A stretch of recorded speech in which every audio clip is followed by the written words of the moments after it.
ದ್ವೇಷ ಮತ್ತು ಅಸೂಯೆಯನ್ನೇ ಮುಂದುವರಿಸುತ್ತಾ ಇದ್ದಾರೆ. ಸರಿಯಾಗಿ ಆಲೋಚನೆಯನ್ನು ಮಾಡಿದಾಗ ನನಗೆ ಸಿಕ್ಕಿದ ಉತ್ತರ ಒಂದೇ ಒಂದು ದೇವ. ಯಾವ ಉತ್ತರ? ಸರಿಯಾದ ನಮ್ಮ ಉದ್ದೇಶವಿಲ್ಲದೆ ಮಾಡುವಂತಹ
ಕೈಲಾಸ ಕ್ಷೇತ್ರವಿದೆ.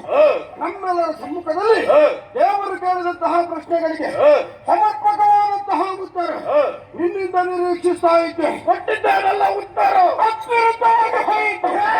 ಅಮೃತ ಸರೋವರದಲ್ಲಿ ಹಾಲಾಹಲ ಎದ್ದ ಹಾಗೆ ಶುಚಿಬದ್ಧವಾದ ವೀಣೆಯನ್ನು ನುಡಿಸುವಾಗ ಅಪ್ಪಸ್ವರದ ಹಾಗೆ ಹಾಡಿಬಿಟ್ಟೆಯಲ್ಲ. ಹೌದು. ಭೂಲೋಕದಲ್ಲಿ ಧರ್ಮ ಶೈತಿಯಲ್ಲಿ ಹೊಂದುವುದಕ್ಕೆ ಭೂತಾರಾಧನೆಯ ಕಾರಣ ಎನ್ನುವ ಹಾಗೆ ನೀನೊಬ್ಬ ಕಾಣಿಸಿಕೊಳ್ಳುವುದಕ್ಕಾಗಿ ನಿನ್ನ ಪ್ರತಿಷ್ಠೆಯನ್ನು ಮೆರೆಸುವುದಕ್ಕಾಗಿ ಇನ್ನೊಬ್ಬರನ್ನು ಅಣಕಿಸ್ತಾ ಇದೆಯಾ.